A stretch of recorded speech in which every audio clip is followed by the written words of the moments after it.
Hello everyone, सबसे पहले तो आज हम लोग स्टार्ट करेंगे बिजनेस अकाउंटिंग। और बिजनेस अकाउंटिंग का जैसे कि फर्स्ट डे है तो हम लोग को देखना है, हम लोग को पहली चीज़ तो समझना है कि बिजनेस अकाउंटिंग होती क्या है।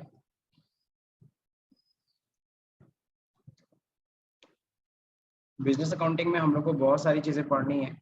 जस्ट लाइक हम लोग को सबसे पहली चीज़ तो जर्नल एंट्री, मेन चीज़ होती है जर्नल एंट्री। जर्नल एंट्री कैसे करते हैं, फिर इसके बाद लेजर बनाना सीखना है, फिर इसके बाद ट्रायल बैलेंस बनाना सीखना है ना। फिर इसके बाद बैलेंस शीट बनाना सीखना है। ओके। और फिर हम लोग को रेक्टिफिकेशन ऑफ एरर भी हमें सीखना है, एरर्स, ठीक है ना। और इसी बीच में हम लोग कुछ और भी चीज़ें सीखेंगे जस्ट लाइक डेप्रिसिएशन। और क्या सीखेंगे, और हम लोग सीखेंगे स्टॉक वैल्यूएशन, ठीक है ना। तो इस तरह के टॉपिक्स भी हम लोग इसमें कवर करने वाले हैं। लेकिन बिफोर स्टार्टिंग जनरल एंट्री क्या होता है, जर्नल क्या होता है, लेजर, ट्रायल बैलेंस, इन सब चीज़ों के बारे में हमें समझना होगा, ठीक है। और सबसे पहली चीज़ तो हम लोग का जो मॉड्यूल है वो है बिजनेस अकाउंटिंग। तो पहले तो हमें ये समझना होगा व्हाट इज बिजनेस, बिजनेस क्या होता है, देन फिर हम समझेंगे क्या अकाउंटिंग को। तो चलिए सबसे पहला वर्ड हम लोग समझते हैं व्हाट इज बिजनेस। तो सबसे पहला क्वेश्चन ये उठता है व्हाट इज बिजनेस, बिजनेस होता क्या है, ठीक है ना। तो अगर हम सभी लोग देखे होंगे हम लोग के घर के आसपास जितने भी ये दुकानें हैं वो लोग क्या कर रहे हैं, वो बिजनेस ही कर रहे हैं, है ना। गुड्स को, सामान को बेच रहे हैं, खरीद रहे हैं। ओके। सो बिजनेस का मतलब क्या हुआ, बिजनेस का बहुत सिंपल सा मीनिंग हुआ to earn revenue. Okay.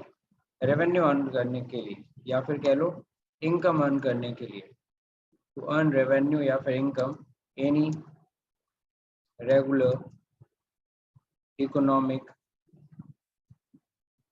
Activity. Okay. तो ध्यान रखिएगा, टू अर्न रेवेन्यू या फिर कह लो to earn income any regular economic activity which we done is called business.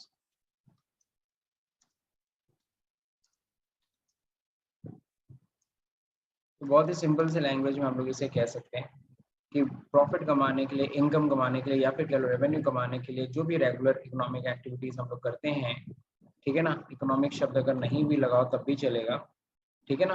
तो जो भी रेगुलर एक्टिविटीज हम लोग करते हैं उसी को हम लोग क्या कहते हैं, बिजनेस कहते हैं।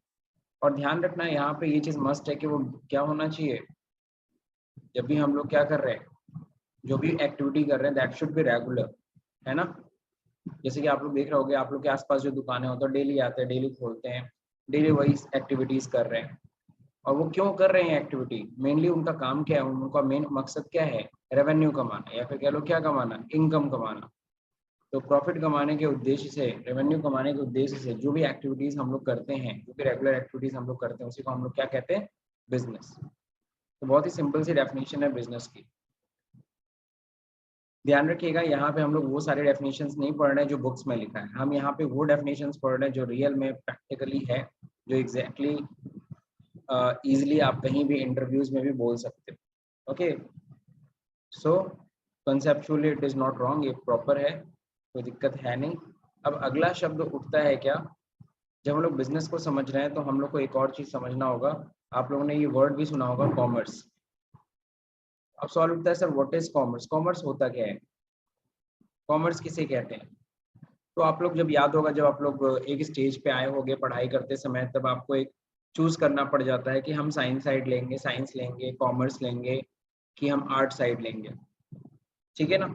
उस टाइम पे सोचो तुम्हारे ब्रेन में क्या चीज आता है। जब हम लोग बात करते हैं किसकी, हम लोग साइंस की बात करते हैं तो वहाँ पे हमें पता चलता है कि हमें साइंस मतलब बायो पढ़ना पड़ेगा, है ना। बायोलॉजी की ये सब चीज़ें पढ़नी पड़ेंगी, केमिस्ट्री पढ़नी पड़ेगी। और अगर हम लोग बात करें उसमें क्या चीज़ पढ़ना होगा, मैथ्स भी पढ़ना पड़ सकता है। तो दैट इज साइंस साइड, वो तो साइंस के बच्चों के लिए हो गया। नेक्स्ट बात होती है जब आर्ट की बात होती है तो हम लोग को यही दिमाग में आता है यार इजी है, इसमें हम लोग को वो और क्या बोलते हैं जियोग्राफी ये सब पढ़ेंगे, ठीक। तो आर्ट को बहुत ही इजी। और फिर देन कॉमर्स की जैसे ही बात आती है तुरंत हमारे दिमाग में आता है बिजनेस, बिजनेस से रिलेटेड टॉपिक्स हमें इसमें पढ़ने को मिलेंगे। तो एग्जैक्टली कॉमर्स है क्या, कॉमर्स एक बहुत ही ब्रॉड वर्ड है, उसको हम लोग ऐसे डिफाइन कर सकते हैं, फ्रॉम मैन्युफैक्चरिंग, मैन्युफैक्चरिंग को मैं MFG लिख दे रहा हूँ, from manufacturing of any product, है ना, किसी भी प्रोडक्ट की मैन्युफैक्चरिंग से ले करके, from manufacturing of any product to sell it to consumer, है ना, किसी भी प्रोडक्ट की मैन्युफैक्चरिंग से ले करके उसे सेल करने तक, कंज्यूमर के हाथ में पहुंचाने तक, between which whole process we done is called business। Clear है? तो बहुत सिंपल, सॉरी कॉमर्स, बिजनेस कहाँ कहते हैं, कॉमर्स कहते हैं। बात समझ में आएगी नहीं है? तो from manufacturing of any product, किसी भी प्रोडक्ट की मैन्युफैक्चरिंग से ले करके, okay, to sell it to consumer, consumer के हाथ में पहुंचाने तक के बीच में, बिटवीन विच होल प्रोसेस, जितने भी हम प्रोसेस करते हैं, the whole process is called, ठीक है ना, the whole process is we done is called commerce। Clear है? इसमें तो किसी को कोई दिक्कत है नहीं, किसी भी प्रोडक्ट के मैन्युफैक्चरिंग से लेकर के उसे कंज्यूमर के हाथ में पहुंचाने तक के बीच में जितने भी प्रोसेस करते हैं, उसी को हम लोग कॉमर्स कहते हैं। इट इंक्लूड्स, इसमें यानी क्या क्या चीजें आ गई, अब इसको जरा समझिएगा। इट इंक्लूड्स, सबसे पहले तो मैन्युफैक्चरिंग आ गया, manufacturing is also a part of commerce. अब मैन्युफैक्चरिंग तुम करोगे अब प्रोडक्ट की, और साथ ही साथ क्या करना पड़ेगा, अकाउंटिंग भी करना पड़ेगा। So accounting is also a part of commerce. फिर इसके बाद अगर हम बात करें कि अब बिजनेस को मैनेजमेंट करना पड़ेगा, तो management is also a part of commerce, ठीक है ना। बिना मार्केटिंग के आप सामान बेच नहीं सकते हो, तो मार्केटिंग भी करनी पड़ेगी, तो marketing is also a part of commerce. Bank का सहारा लेना ही पड़ेगा, banking, banking is also a part of commerce, ठीक है ना।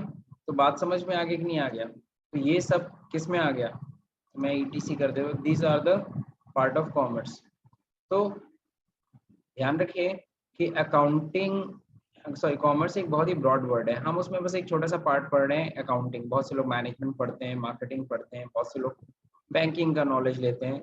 तो अगर वो मार्केटिंग पढ़ रहे हैं, मैनेजमेंट पढ़ रहे हैं, वो क्या पढ़ रहे हैं एग्जैक्टली, कॉमर्स से रिलेटेड ही चीजें हैं ये सब,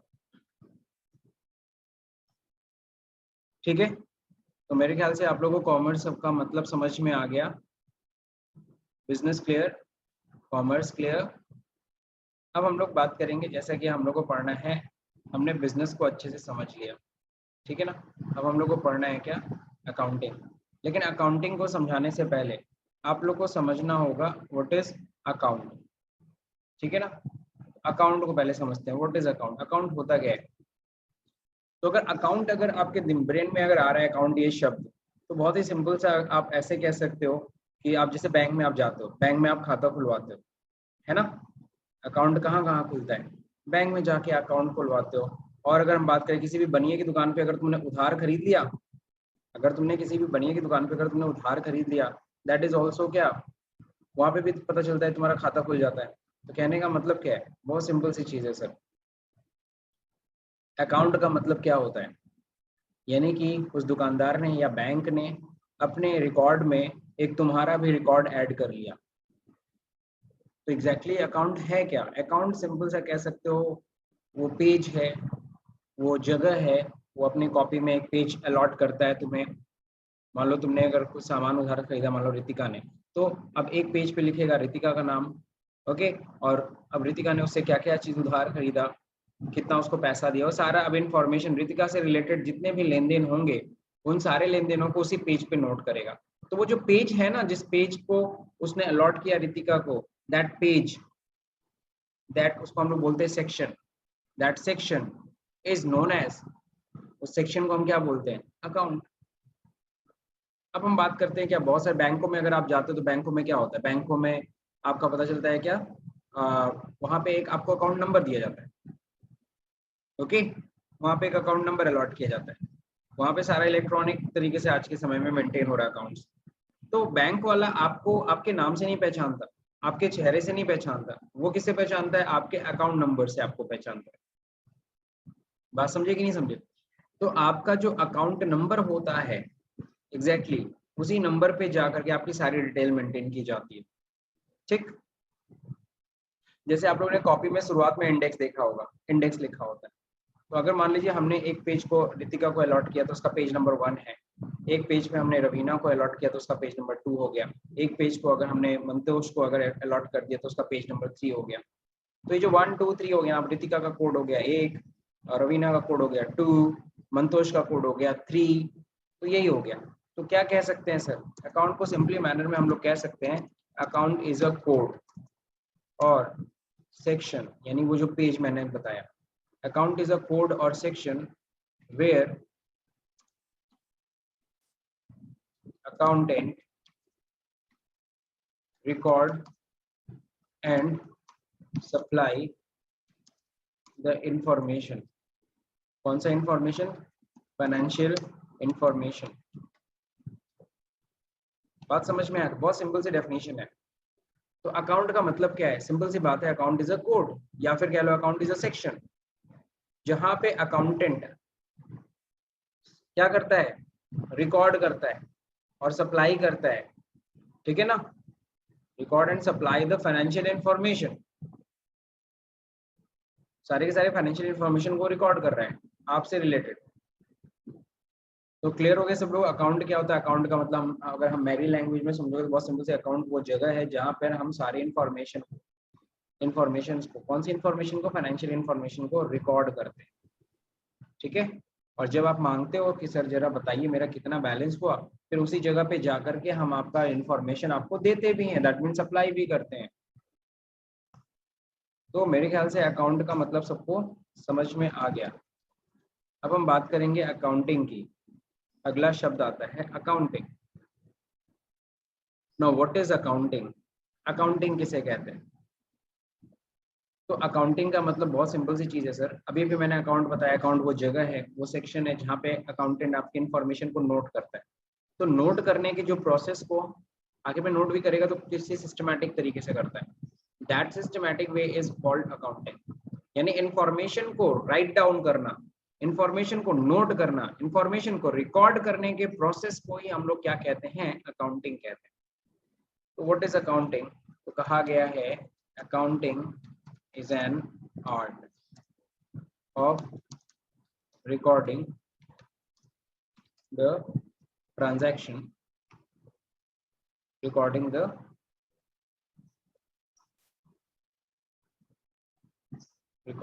financial information लिख देता हूँ।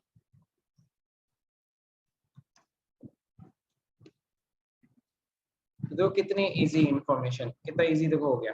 अकाउंटिंग होता क्या है सर? तो आपने देखा अकाउंट का मतलब क्या होता है? अकाउंट वो जगह है जहाँ पर अकाउंटेंट सारी इन्फॉर्मेशन, फाइनेंशियल इन्फॉर्मेशन को रिकॉर्ड करता है और सप्लाई करता है। अकाउंटिंग क्या होता है? Accounting is an art of recording the financial information.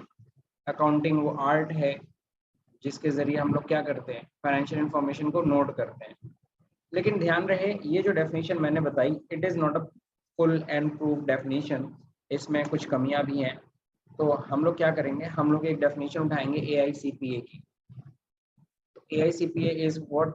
American Institute of Certified Public Accountant, Public Accountants। ठीक है ना? तो ये इनकी डेफिनेशन है, American institute of certified public accountant. सवाल सर आप मेरे को ये क्यों पढ़ा रहे हैं? देखो देखो डेफिनेशंस की बात होती है तो होता क्या है, देखो अकाउंटिंग ऐसा नहीं है कि कहीं से लिख के आया था। बहुत सारे अकाउंटेंट ने अपनी अपनी राय दी कि हमारे हिसाब से अकाउंटिंग ये होती है। ठीक है?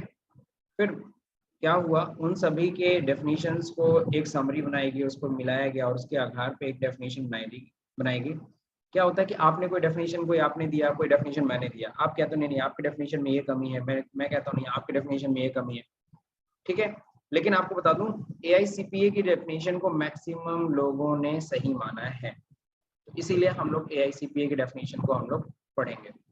तो AICPA देखो क्या कहता है। AICPA कहता है अकाउंटिंग इज एन आर्ट, है ना, of identifying, okay, measuring recording, okay, classifying, summarizing, analyzing, interpreting, okay, interpreting and communicating of all the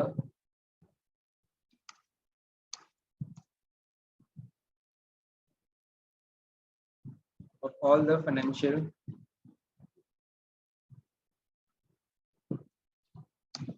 transaction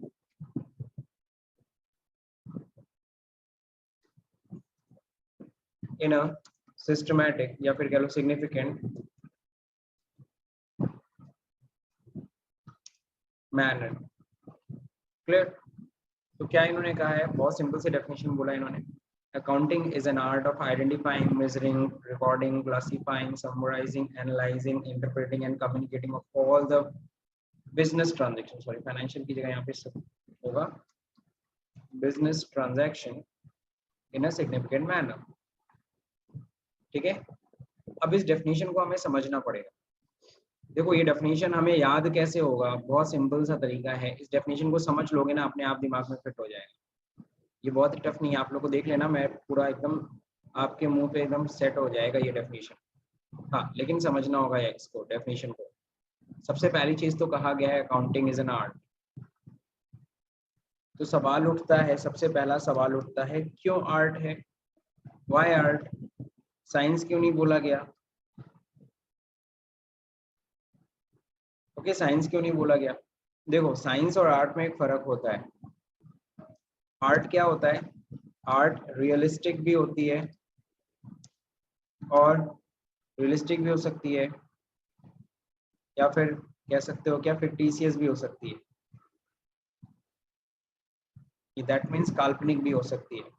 लेकिन साइंस हमेशा किस पे चलता है, रियलिस्टिक पे चलता है. रियल चीज मतलब कि वहां पे कुछ भी हम लोग काल्पनिक, ओके, कोई भी चीज हम लोग काल्पनिक नहीं दिखा सकते. रियलिस्टिक अगर हम लोग बात करते हैं किसकी, रियल चीजों पे, ठीक. और जबकि हम लोग आर्ट की बात करते हैं तो ये काल्पनिक भी हो सकती है. अब सवाल उठता है क्यों सर साइंस नहीं है. क्योंकि देखो अकाउंटिंग में हम सिर्फ और सिर्फ रियलिस्टिक चीज नहीं दिखाते हैं. अकाउंटिंग में हम रियलिस्टिक के साथ साथ फिक्टिशियस चीजें भी दिखाते हैं, काल्पनिक चीजें भी जो हम मान के चलते हैं. ओके, जैसे एक छोटा सा एग्जांपल मैं तुम्हें देता हूँ. जैसे हम डेप्रिसिएशन दिखाते हैं. ओके, अब डेप्रिसिएशन मैं कैसे कह रहा हूँ, जब देखो यहाँ पे मान लो मैंने एक मशीन खरीदी. ओके, एक मशीन मैंने खरीदी. अब मशीन के ऊपर जाहिर सी बात है, मान लो मैंने मशीन कितने की खरीदी, 1 लाख रुपए की. अब आप सभी को पता है मशीन अगर हमने परचेज किया तो हम लोग ये मशीन को हम 1 साल नहीं दिखाते, हम इस पे क्या करते हैं, हम हर साल इस पे डेप्रिसिएशन दिखाते हैं.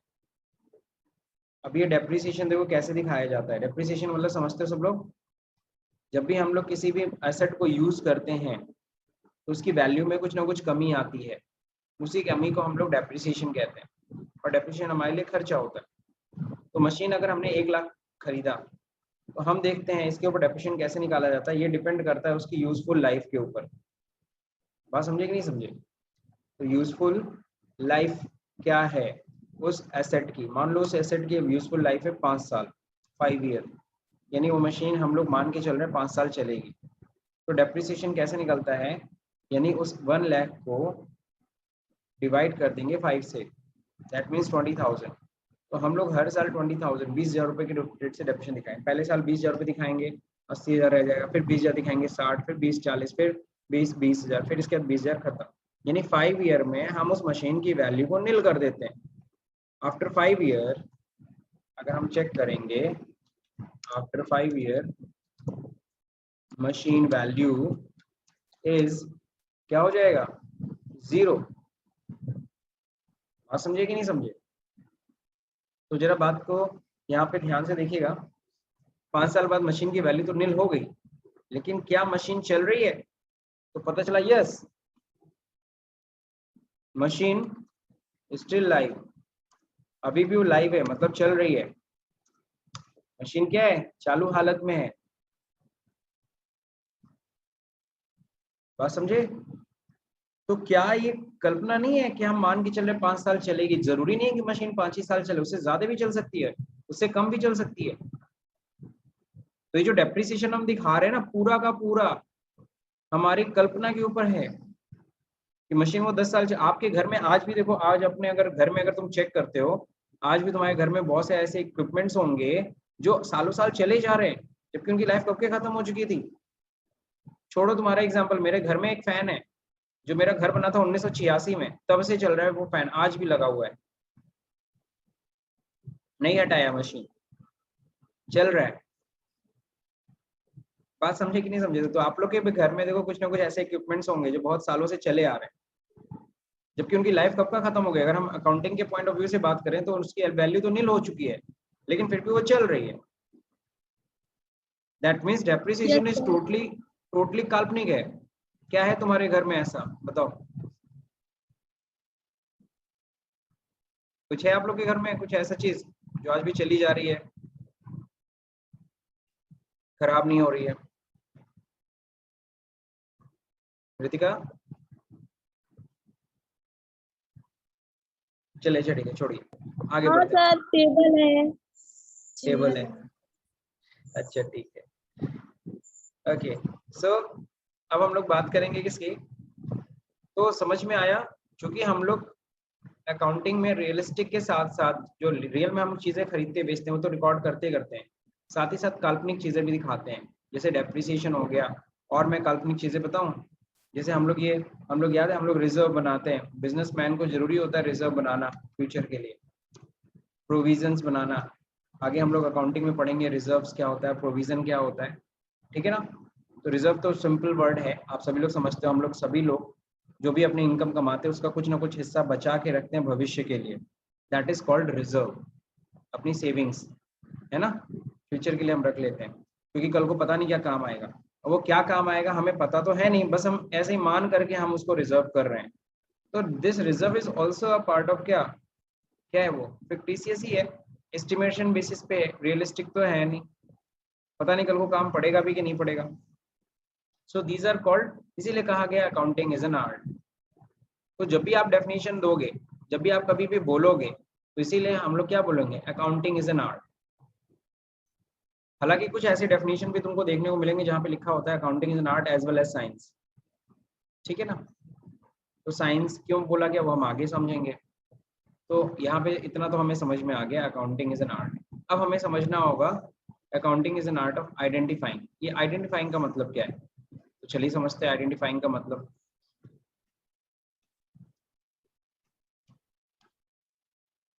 आइडेंटिफाइंग का मतलब क्या है? आइडेंटिफाइंग का मतलब यहाँ पे है कि देखो, मिनिमम मिनिमम 2 पार्टी है ना इन्वॉल्व इन अ ट्रांजैक्शन, यानी कम से कम 2 लोग तो होने चाहिए यार लेन देन करने के लिए, एक अकेला इंसान तो लेन देन नहीं कर सकता, कम से कम 2 लोग चाहिए ना। तो हम आइडेंटिफाई कैसे करेंगे? आइडेंटिफाई हमें ऐसे ही करना है, एक अकेला इंसान कोई लेन देन नहीं कर सकता, लेन देन करने के लिए कम से कम 2 लोग चाहिए। तो अगर 2 लोग खड़े हैं, हमें आइडेंटिफाई करना है क्या वहां पे 2 लोग खड़े हैं, अगर वहां 2 लोग खड़े हैं तो बिल्कुल there is a possibility of transaction, तो वहां पे पॉसिबिलिटी है कि ट्रांजैक्शन हो। तो कोई भी, तो सबसे पहले हम आइडेंटिफाई करेंगे, आइडेंटिफाई कैसे करेंगे, मिनिमम 2 पार्टी होने चाहिए। देन उसके बाद क्या करते हैं, ओके, मेजरिंग। या देखो मेजरिंग कैसे होती है, मेजरिंग मतलब मापना, आइडेंटिफाई मतलब पहचानना हो गया। अब मेजरिंग कैसे करते हैं जरा समझिएगा, यहाँ पे किसी भी चीज को मेजर करते हैं तो हम किस में करते हैं, मनी में, मनी और मनी वर्थ।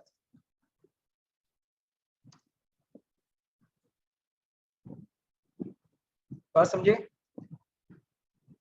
तो कहने का मतलब क्या है जरा समझिएगा, accounting is an art of identifying, कम से कम 2 लोग इन्वॉल्व होने चाहिए ट्रांजेक्शन में, फिर मेजरिंग करेंगे। मेजरिंग का मतलब क्या होता है, हम मेजरमेंट किस में करते हैं, in terms of money, in terms of money और मनी वर्थ। बात समझिए, कोई भी लेन देन अगर हो रहा है तो उसमें मनी इन्वॉल्व होना चाहिए। अगर मनी इन्वॉल्व है या मनी वर्थ कोई भी चीज इन्वॉल्व है ना, तभी हम आगे बढ़ेंगे, तभी हम उसकी अकाउंटिंग करते हैं। जैसे कि हम लोग ने पढ़ा हुआ है, accounting is a language of money. Accounting क्या है, अकाउंटिंग को क्या बोला गया है, accounting is a language of money. If there is no money so there is no need of accounting.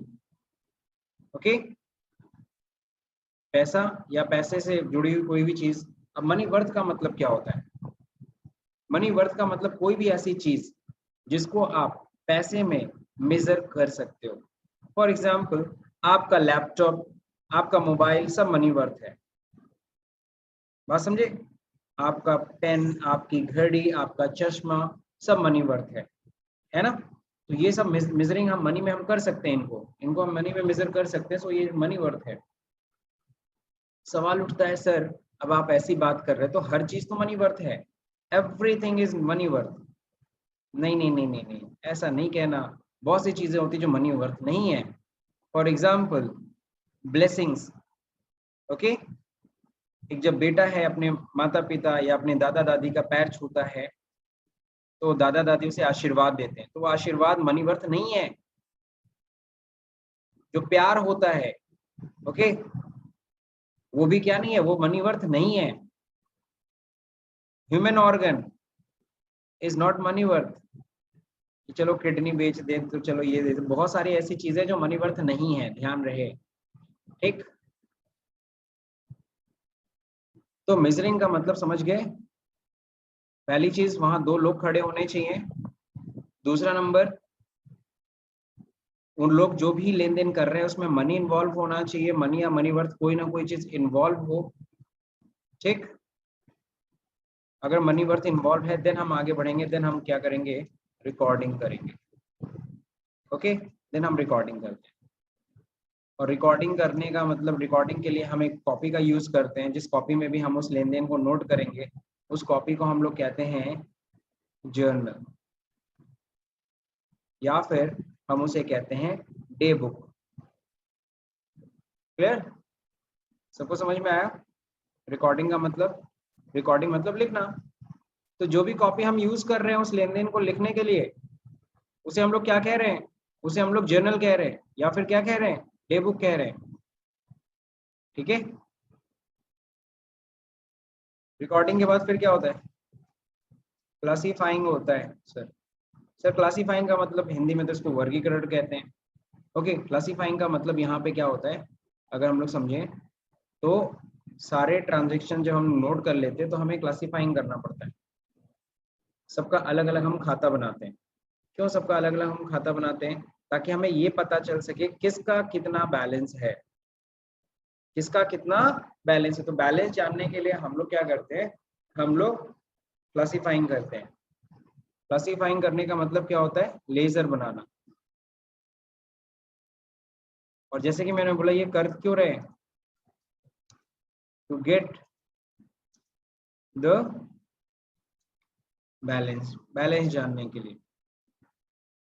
Sir नहीं समझ में आया, तो चलिए इसको समझते हैं अच्छे से। ठीक है ना, जैसे मान लीजिए मेरा बिजनेस है, अब आप सभी लोग मेरे कस्टमर हो। आप लोग की, सपोज करो आप लोग की कॉलोनी है, आप लोग की कॉलोनी में, आप तीनों लोग एक ही कॉलोनी में रहते हैं, उसी कॉलोनी में मैंने अपनी शॉप खोल रखी है। ठीक है, अब मैंने जो शॉप खोल रखी है, आप लोग मेरे से आते हो, महीने में उधार उधार खरीद के लेके जाते हो, बीच बीच में कुछ पैसे भी देते चले जाते हो। अब मंथ एंड पे मैं क्या करूंगा, मंथ एंड पे मेरी एक एक्टिविटी होगी। मंथ एंड पे पता है क्या होगा, मंथ एंड पे मैं तगादा करने जाऊंगा। तगादा समझते हैं आप लोग, तगादा समझते हैं कि नहीं समझते हैं? जी सर। क्या होता है? नहीं सर। अच्छा, तगादा एक लोकल जो वर्ड सर है। पैसा बकाया होता, हाँ, जो बकाया जो सर पैसा वो पैसा वसूलना। बकाया होता है उसी को लेने जाना। हाँ देखो, मंतोष समझ रहा है क्योंकि ऑलरेडी वो काम कर चुका है। ठीक है, तो मंथ एंड पे हम लोग वसूली करते हैं कि हमें किससे कितना लेना है। तो मंथ एंड में हमें किससे कितना डिमांड करना है, किससे कितना डिमांड करना है, ये कैसे पता चलेगा? तो हमें उनका एक स्टेटमेंट बनाना होगा। कैसे स्टेटमेंट बनाएंगे? जो देखो, एक जगह मैं लिखूंगा रवीना, ओके, एक जगह मैं लिखूंगा रितिका, एक जगह मैं लिखूंगा मंतोष। मान लीजिए हमसे यही लोग उधार लेन देन किए हैं पूरे महीने में। अब मैं देखूंगा रवीना ने कितना मेरे से सामान खरीदा है। तो मैंने देखा एक दिन 100 रुपए का सामान खरीदा था, रितिका ने एक दिन 200 का सामान खरीदा। पूरे महीने की बात करो, पिछला महीना मान लो जून महीने में इसने फिर एक बार 300 का सामान खरीदा था, फिर इसने यहाँ पे 300 का सामान खरीदा था, यहाँ पे 100 रुपए का सामान खरीदा था, यहाँ पे 200 रुपए का इन्होंने सामान खरीदा था, फिर इसके बाद इन्होंने 400 का माल ले गए थे, ये इन्होंने 200 का माल ले गया था फिर, और यहाँ पे फिर ये 300 का।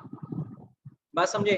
तो पूरे महीने में इन्होंने इतने ट्रांजेक्शन किए। तो अगर हम अगर टोटल चेक करना चाहते हैं कि टोटल कितना हुआ, तो टोटल हम चेक करें ना, रवीना ने कितना किया बताओ। रवीना मेरे से कितना खरीदारी किया? 800 रुपए, 800 रुपीज। और रितिका ने कितना खरीदा? 500। और मंतोष ने कितना खरीदा? 800 अगेन। 800। या बीच बीच में इन्होंने कुछ पेमेंट भी कर दिया था इन लोगों से। इन लोगों में से अब लेस कर देंगे क्या, जो पेमेंट हमें रिसिप्ट हो गई, जो पैसा हमें मिल गया था, तो बीच बीच में इनसे रिसिप्ट भी हो गया था। इन्होंने 200 रुपए दिया था। इन्होंने रितिका ने कितना दिया था? इन्होंने 150 रुपए दिया था। इन्होंने कितना दिया था? सपोज करते हैं 400 रुपए दे दिया था। अब बताओ बैलेंस कितना आया? 800 रुपए टोटल इन्होंने पूरे महीने में हमसे खरीदारी किया। 200 रुपए इनसे मिल गया था, तो कितना बचा? 600। इनका कितना बचा? 500 में से 150 आ गया, तो कितना रहा? 350 रुपए इनसे लेना है। संतोष जी से कितना लेना है? 400 रुपए लेना है। 400। सही है। तो ये जो सबका अलग अलग जो हम लोगों ने स्टेटमेंट तैयार किया है सबका, ताकि हम हम यहाँ पे पता क्या लगा रहे हैं? बैलेंस। बात समझे? ये जो सबका अलग अलग हम जो स्टेटमेंट बना रहे हैं, दिस इज व्हाट, इसको कहते क्या है? This is called laser. इसी को हम लेजर कहते हैं, या फिर कह लो दिस इज कॉल्ड क्लासिफाइंग। सबका अलग अलग हम देखो भाई, जब तुम लोग हमसे उधार खरीदते तो मैं कॉपी में नोट करते चला जाता हूँ, आज रवीना ने इतना खरीदा, रितिका ने इतना खरीदा, जितना ये तुमने खरीदा। फिर मंथ एंड में मैं क्या करता हूँ? सबका अलग अलग बनाता हूँ। रवीना का अलग बनाता हूँ, रितिका का अलग बनाऊंगा, मंतोष का अलग बना रहा हूँ। क्यों बना रहा हूँ? ताकि मेरे को ये पता चल सके किससे कितना बैलेंस बचे हैं और किससे कितना लेना है, किसको कितना देना है। That's it. तो दिस प्रोसेस, इसी स्टेटमेंट को हम लोग लेजर कहते हैं। और लेजर बनाने का कोई और मकसद नहीं है, सिर्फ और सिर्फ एक ही मकसद है, बैलेंस जानना, और कोई मकसद नहीं है। ठीक है। तो सबसे पहले हम लोग जर्नल एंट्री करते हैं, सारे लेन देनों को नोट करते हैं, फिर लेजर बनाते हैं, सबका अलग अलग खाता तैयार करेंगे ताकि सबका बैलेंस पता चल सके। क्लियर है सबको? Yes sir. क्लासिफाइंग के बाद फिर आगे क्या होता है सर? आइडेंटिफाई कर दिया सर, कम से कम 2 पार्टी होनी चाहिए। ओके, वो 2 लोग जो भी लेन देन कर रहे हैं उसमें क्या चीज इन्वॉल्व होना चाहिए? मनी या मनी वर्थ, कोई भी चीज। जब मनी इन्वॉल्व होगा, अगर मनी इन्वॉल्व है तो हम रिकॉर्डिंग करेंगे, मनी इन्वॉल्व नहीं है हम रिकॉर्डिंग नहीं करेंगे। रिकॉर्डिंग करते हैं जिसको हम लोग क्या बोलते हैं? जर्नल या डेबो, जहाँ पे भी हम जिस कॉपी में भी रिकॉर्ड कर रहे हैं। रिकॉर्डिंग के बाद फिर हर महीने के एंड में हम क्या करते हैं? क्लासिफाइंग करते हैं, सबका अलग अलग खाता बनाते हैं ताकि ये पता चल सके किसका कितना बैलेंस है। इसके बाद फिर हम लोग क्या करते हैं? समराइजिंग। हम लोग समरी तैयार करते हैं, इसको हम लोग कहते हैं समराइजिंग। तो समराइजिंग हम लोग तैयार करेंगे, समरी तैयार करेंगे। अब समरी क्या होती है? समराइजिंग क्या होता है? तो देखो हमने अभी तक डेफिनेशन में कहाँ तक पढ़ा? अकाउंटिंग इज एन आर्ट, यहाँ तक तो समझ गया। Accounting is an art of identifying, measuring, recording, classifying. एकदम सीक्वेंस में चलेगा, थोड़ा सा भी सीक्वेंस मत इधर उधर करना। ये नहीं कि accounting is an art of measuring, identifying, ना ना ना, एकदम सीक्वेंस में चलना। Accounting is an art of, सबसे पहले हम आइडेंटिफाई करते हैं, फिर मेजर करते हैं, फिर रिकॉर्डिंग करते हैं, फिर क्लासिफाइंग करते हैं, देन समराइजिंग करते हैं। ओके, तो समराइजिंग हम लोग नेक्स्ट डे पढ़ेंगे। बात समझ रहे हैं? आज के लिए इतना काफी है। और अगर आपको ये वीडियो समझ में आया हो तो इस वीडियो को लाइक करिए, शेयर करिए, सब्सक्राइब का बटन दबाना भले ही भूल जाइए। Thank you for watching this video.